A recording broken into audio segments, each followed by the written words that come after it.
Ce jeudi, au Méridien, le gouvernement a présenté la gestion des rapatriements des Calédoniens sur le territoire, une logistique articulée autour de plusieurs services de l'exécutif. Alors aujourd'hui, depuis le début du dispositif qui part de fin mars à date d'aujourd'hui, on a déjà rapatrié plus de 1107 personnes aujourd'hui sur les différents sites hôteliers qu'on a réquisitionnés en conséquence. Plus de 1000 personnes encore à rapatrier et qui sont disséminées partout dans le monde. Alors maintenant qu'on a une prévision de vol qui démarre au 5 mai, avec des fréquences de vol déjà préétablies, on sait que la fin des vols est à peu près à début juin.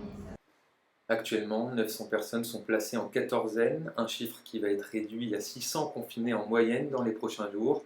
Idem pour le nombre d'hôtels qui passera de 7 à 5 établissements.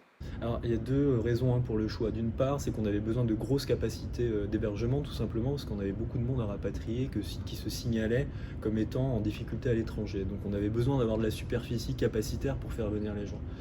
Ça, c'est une des premières raisons. La deuxième, c'est que vous avez une information de départ des personnes qui sont à l'étranger qui est assez pauvre. Vous ne savez pas si ce sont des familles, si elles sont nombreuses, si ce sont des groupes que vous n'allez pas pouvoir séparer au moment de leur arrivée. Donc, on avait besoin aussi de typologie de chambres les plus étendues possible pour que les familles restent ensemble. Les hôteliers qui sont rentrés dans le schéma de la réquisition ont tous manifesté leur volonté d'y être et de travailler avec nous et de manière assez remarquable. Et on peut, je pense, dire que sans eux, on n'y serait pas arrivé, dans les conditions qu'on connaît aujourd'hui où le système est en place et fonctionne.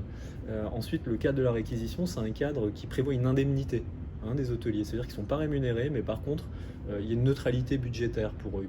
Ils ne peuvent pas faire de bénéfices, ils ne peuvent pas gagner d'argent dans le dispositif, mais par contre, on doit les rembourser des coûts que ça engendre pour eux. Comme on est là à peu près à la moitié du dispositif, ce n'est que aujourd'hui qu'on est en train de discuter avec eux des modalités précises d'indemnisation et du calcul d'indemnisation poste par poste qui va leur être proposé par voie conventionnelle. On va discuter avec eux.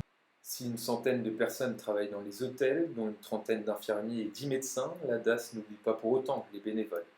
On a quand même encore quelques bénévoles parce que je ne veux pas les oublier, d'autres services comme la DGSCR par exemple qui nous aident et qui sont présentes et également le CHT qui nous aide.